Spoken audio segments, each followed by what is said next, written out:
Okay, so let's go ahead and run through this notebook. The first step is to load a bunch of packages, and out of these, requests is for the HTTP request to the server, to the inference server. Matplotlib is just needed to plot the slices of the diffusivity map and the results to see how it went.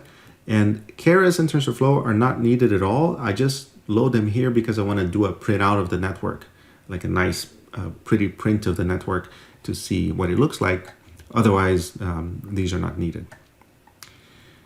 A couple of helper functions that I'm going to explain as I need them later, but one is just to prepare the request string to the server, right? And this is pretty much a JSON configuration string to be passed to the server with what model to run, where to find the data, and so on. It's just how the RML-DNN application expects the configuration to come, so we pass this to the server.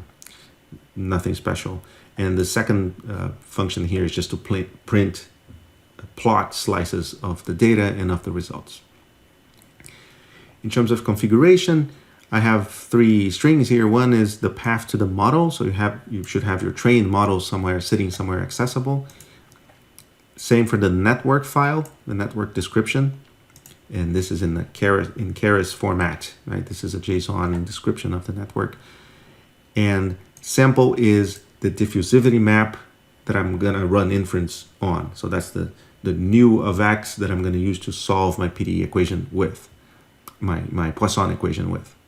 Okay, so I have some NumPy file containing the diffusivity map.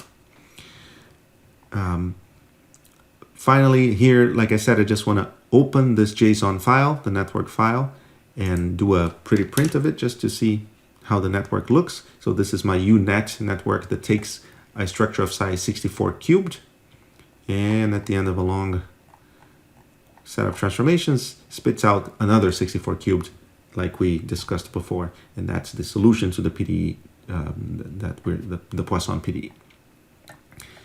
And here I just want to print a slice of my sample, of my diffusivity, just to see how it looks at some particular location.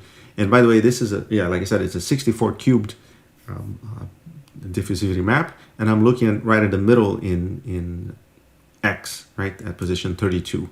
And this is what it looks like. It has the symmetry that we expect from it.